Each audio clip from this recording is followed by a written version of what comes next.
Tony Kube and his family have had a long history of military service, with both his father and grandfather serving in World War I and World War II.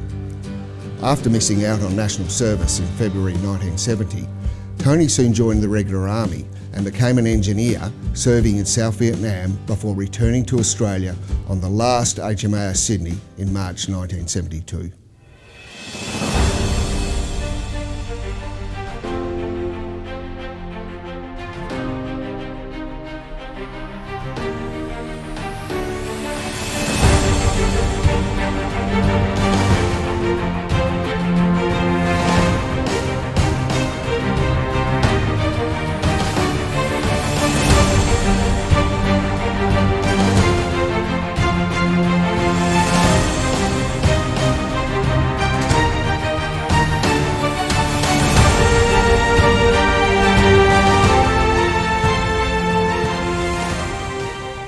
Landed. What happened then? You know, you've stepped off an aircraft into a foreign country that's in conflict. What were you feeling at that time?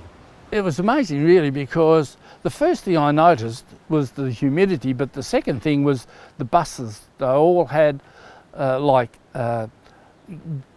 guards on them so that grenades would reflect off of them, and funnily enough, the toilets, no doors on the toilets, and it just was such a bit of a cultural shock, really.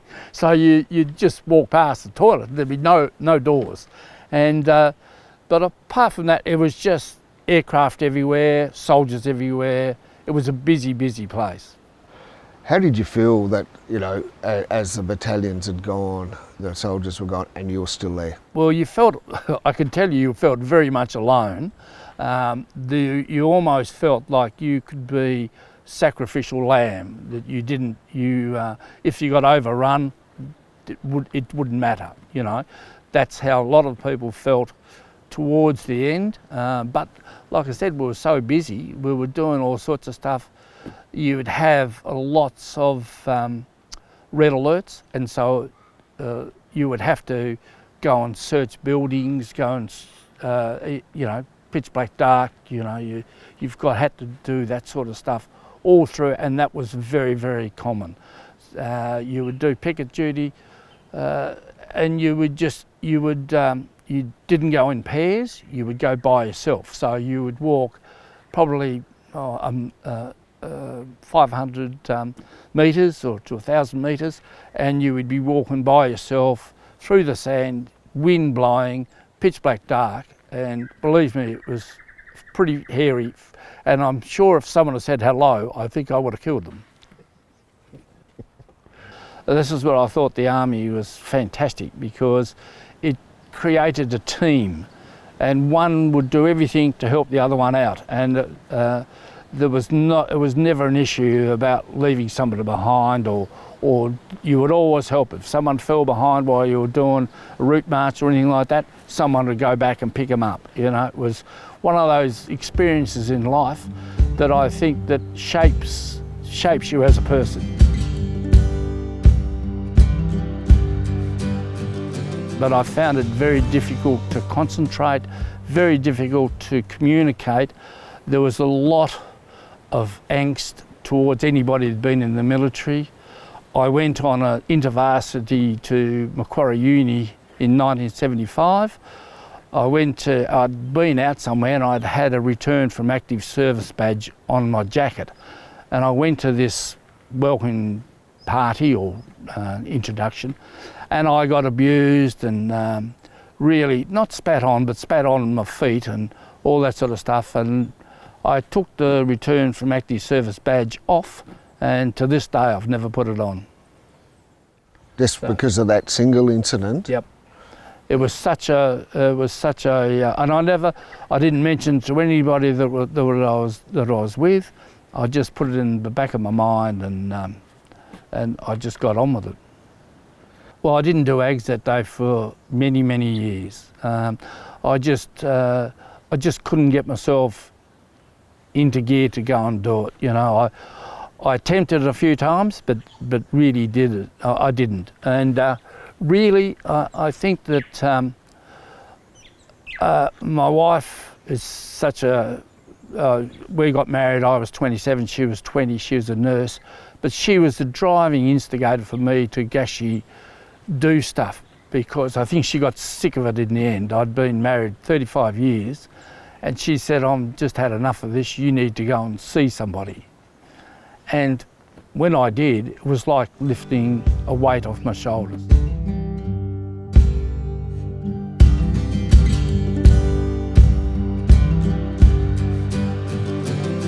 What about your family military history? How far does that extend back? Well, it goes back, my grandfather went to the First World War. He was in the 12th Battalion, did his training out at Claremont, went aboard one of the ships to Albany in Western Australia, and from there to Palestine. Gallipoli fortunately had finished, and so he went on to the UK, and then from there into the Somme, and really into some really bad battles, you know. So, talking about your grandfather, did he ever speak much of that experience? Not a lot, no. He got mustard gas burns on one leg, but he really didn't talk a lot about it. If you got him, had a few drinks or something like that, he'd have a chat, but even then it was very, very minimal. You know, he didn't discuss it at all, and it really, we were taught as kids, it was very, you know, off the board. You're not to talk about it. Did your grandfather attend Anzac Days? No, never went. And later on in life, he, due to his mustard burns, and he was a really, really heavy smoker, and he got gangrene and all that sort of stuff, and eventually lost both his legs. And so it was a terrible way to finish his life, really. Coming forward to the next generation, what about your father's service? My father grew up down the Huon, and was like an essential service down there because on the farm, but he's still enlisted in the army. His younger brother was in the Second World War in the Navy, and was I think served with distinction in the Navy. So there was a family history of service way back. And your service was made by choice. Tell us about that. Well, I missed out on national service. It was in 1970. My birthday came up, it was in June, and still is, of course. And my number just didn't come up. And I thought long and hard about it. There were mates of mine who were going in to serve, and I thought, well, I was 20, I had no ties, and I thought it would just be quite a good adventure, and it was, without a doubt. It was, and so I enlisted and went to Kapuka in August 1970. Recruit training was, initially we arrived at Kapuka about midnight on a bus. A bit of a rude awakening, although I must admit that I'd had a bit of inkling of what it was going to be like because I'd been in the cadets at school. So I knew all the ranks, I knew what the weapons were and all that sort of stuff. So it wasn't that much of an eye-opener.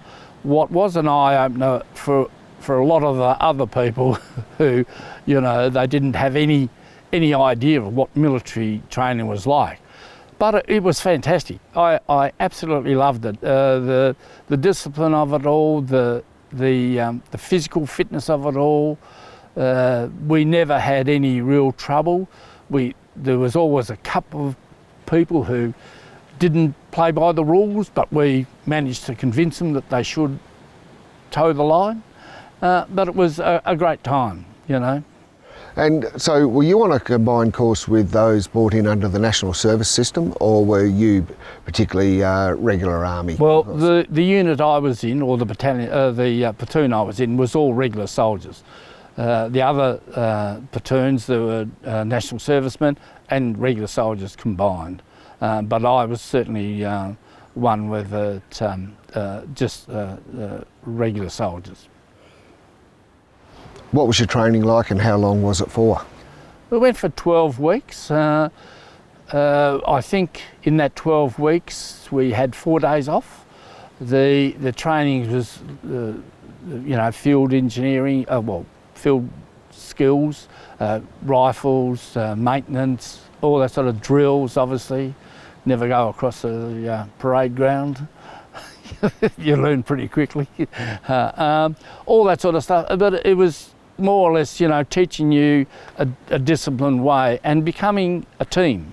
And this is where I thought the Army was fantastic, because it created a team, and one would do everything to help the other one out. And it was never an issue about leaving somebody behind, or you would always help. If someone fell behind while you were doing a route march or anything like that, someone would go back and pick them up. It was one of those experiences in life that I think that shapes you as a person. And so you finished your recruit training, and you mentioned before that there was an actual problem with being selected for Vietnam. Yeah, well, I applied and got the Royal Australian Engineers, and we went to School of Military Engineering in Milpera in Sydney, and the basic training there was a field engineer, the tunnel work, explosives, watercrafts, building Bailey bridges, all those things, and we completed that course. And then I was in a holding troop waiting to go to Vietnam, and it was not an easy task. It was difficult, because there was withdrawal around that time, which is in 1971. So I thought, to increase my chances of going to Vietnam, I did a plant operators course, which was dozers and graders and front end loaders and all that sort of stuff. And in the meantime, did a jungle training at Canungra. I spent my 21st birthday on a bus coming back from Canungra, which was a lovely 21st birthday. Did you stop at the pub on the way? I wish we could have, but unfortunately, 21st you could have. 21st. And, I could have actually gotten into a pub then. So do you recall the day that you actually got your notification for Vietnam? Well, we did it. I can't recall the day so much as it used to have a posting on a board. So every so often someone say, oh, well, there's the new postings. So the postings would come up, and you just go and look for your name. And I just wandered down, had a look, and there was my name, and the posting was to 30 Terminal Squadron, detachment, 30 Terminal Squadron. I had no idea what it did, where it was posted, anything at all about it. So it was a real shock. What happened from that point on when you've seen your name on that posting order? What were the steps then? Well, the steps were all those things were, you had to do sort of the legal things, fill out a will, who was going to be the beneficiary of your will, get yourself in order, contact your parents. I think, if I remember correctly, I think there was about a 3-day leave. I came back to Hobart, saw my parents and all that sort of stuff, and my family, and then went back to Sydney and was posted out. And I think it was I can't remember, I think it was a Thursday. We, from Sydney Airport, went to Darwin, then on to Singapore, and then on to Ton Son Nhut in Saigon. You've landed. What happened then? You've stepped off an aircraft into a foreign country that's in conflict. What were you feeling at that time? It was amazing, really, because the first thing I noticed was the humidity, but the second thing was the buses. They all had guards on them, so that grenades would reflect off of them. And funnily enough, the toilets, no doors on the toilets. And it just was such a bit of a cultural shock, really. So you'd just walk past the toilet, there'd be no doors. And, but apart from that, it was just aircraft everywhere, soldiers everywhere. It was a busy, busy place. What were your first tasks? Well, we got off the plane and virtually got on a caribou, went to Vung Tau.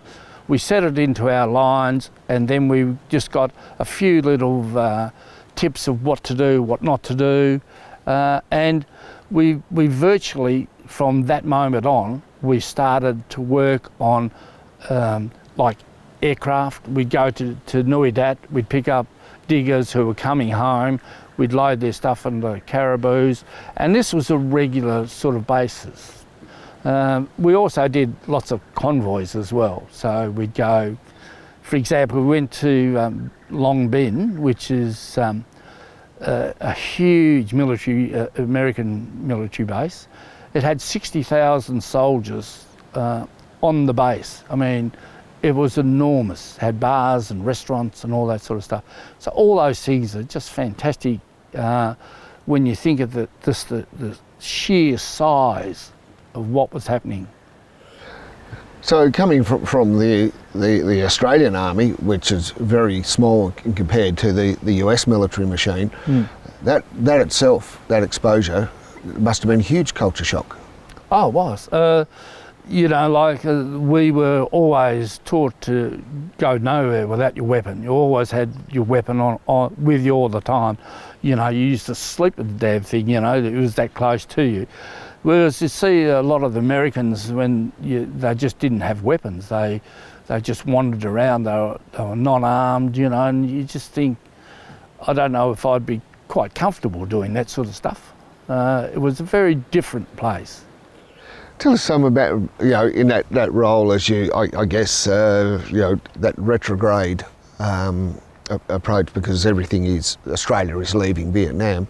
Tell us some of the challenges around your time there, like with that. Well, we because the timelines were so tight, we had to do things. One of the examples that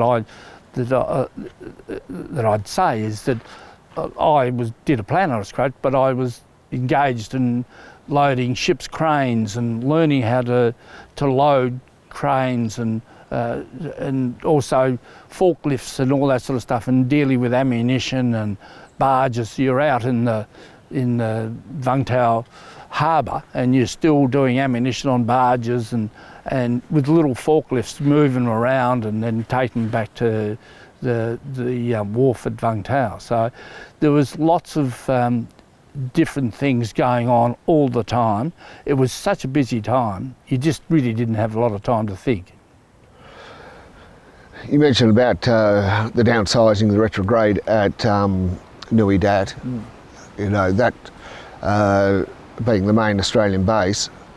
How did you feel that, you know, as the battalions had gone, the soldiers were gone, and you were still there? Well, you felt, I can tell you felt very much alone. You almost felt like you could be sacrificial lamb, that you didn't, if you got overrun, it wouldn't matter, you know. That's how a lot of people felt towards the end. But like I said, we were so busy, we were doing all sorts of stuff. You would have lots of red alerts, and so you would have to go and search buildings, go and, you know, pitch black dark, you know, you've had to do that sort of stuff all through, and that was very, very common. You would do picket duty, and you didn't go in pairs, you would go by yourself. So you would walk probably 500 metres or to 1,000 metres, and you would be walking by yourself through the sand, wind blowing, pitch black dark, and believe me, it was pretty hairy. And I'm sure if someone had said hello, I think I would have killed them. I left on the Sydney, was the last Sydney. We left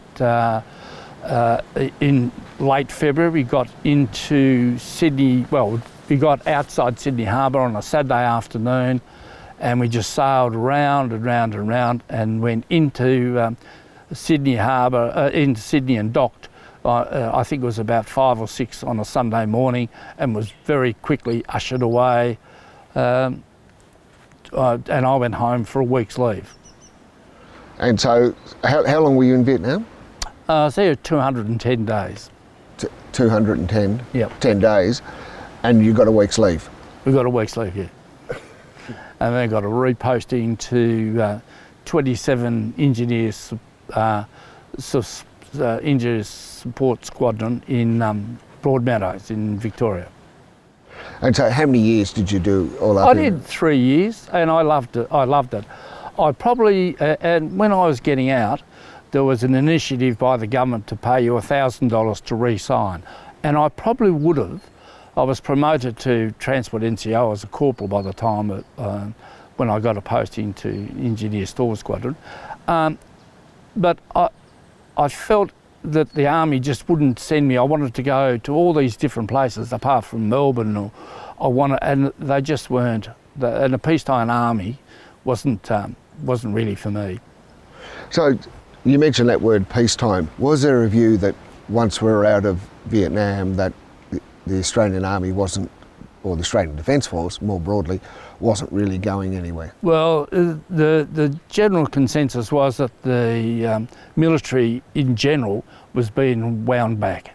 They'd spent a lot of money on defence during the Vietnam War, and it was getting harder and harder, and it would have been, like I was a full corporal, but it would have been harder for me in the peacetime Army to make a sergeant, for example.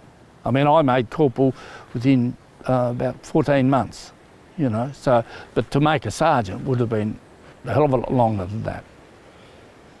So in relation to that, you obviously weren't that keen to stay in. How did you define your future? You'd been to Vietnam, you'd been through this life-changing event as a young person. How did you see your future?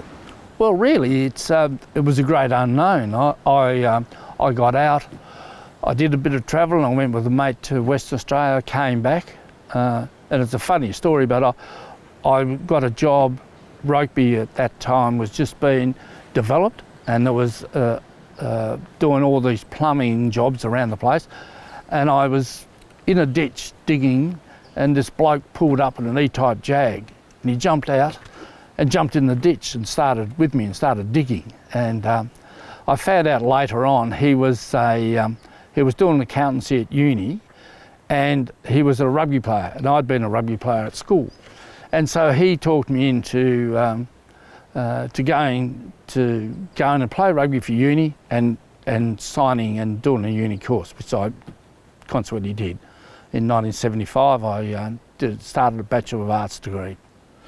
And what Bachelor of Arts specialising in? Well, it was political science, believe it or not. But it was an interesting thing, and I found it most enlightening, but I found it very difficult to concentrate, very difficult to communicate. There was a lot of angst towards anybody who'd been in the military. I went on an intervarsity to Macquarie Uni in 1975.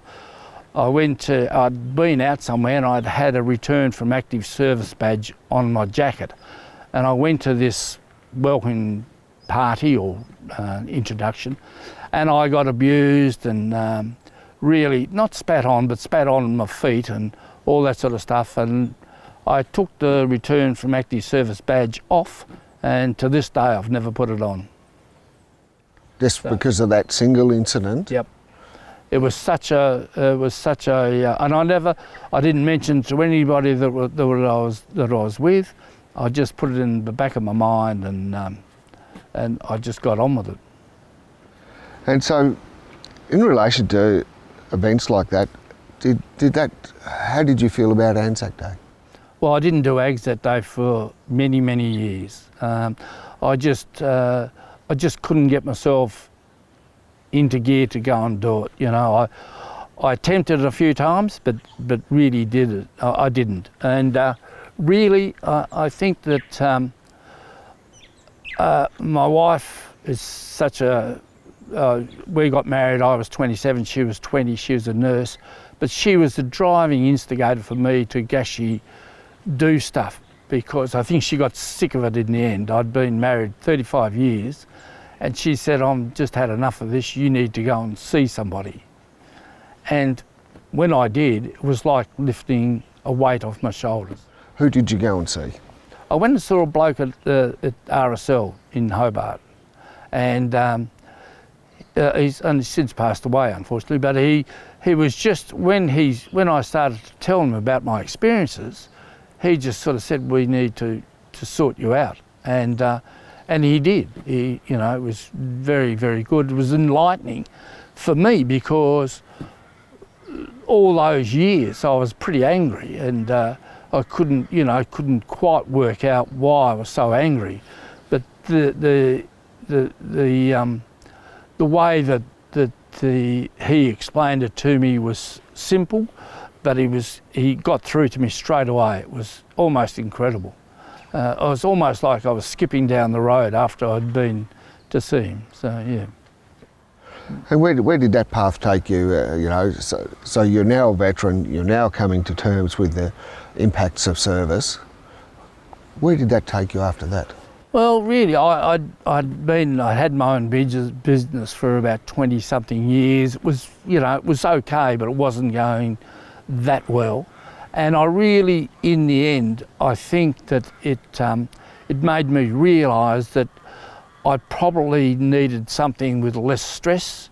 And so funnily enough, I ended up working for Australian Rugby Union in Hobart. And that was a fantastic job. I loved every minute of it. And what was that job entailing? It was like a development officer, but at the same time I was the state president of rugby in the state as well.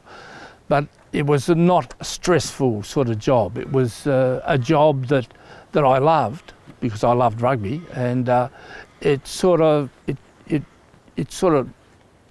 calmed me down quite a bit, And so between those two things, my wife and rugby, I became a little bit less unsettled and more of a nice human being. And so what about your children? Any of them joined the forces? No, and I probably think that was probably me being me. I think I was quite angry when we were growing up, when they were growing up rather, and I think, like I said, my wife really sort of protected them, really. Not from me, but I would get angry sometimes and they couldn't work out why. So, no, either of my children, I don't think they would be interested in service life. I think probably because they look at me and they think, well, so all service life is like that, and it's not. But no. There you go. Yeah. Just as we draw to a conclusion, is there anything else you'd like to talk about? No, not really. I think that if I had my time over again, I wouldn't change a thing. The thing that has really been fantastic for me was when I joined the Vegemites, because the Vegemite walking group really took me under their wing. I was in a unit of about 15 people initially. When I got out, I didn't know anybody who was in the service. You were isolated. And joining the Vegemites has been just a whole fantastic experience. And so you're there with the Vegemites most Mondays? Oh yeah, if I'm not away, I'm there every Monday. Yeah, I love it. A lot of banter, of course. Well, there is, and it's a very easy flowing group. There's no tension.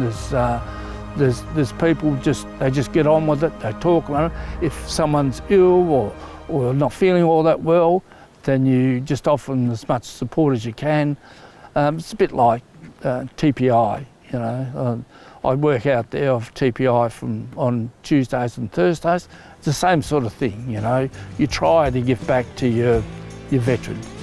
Well, Tony Kube, thanks for your time today. It's been a pleasure. Thank you. Thank you.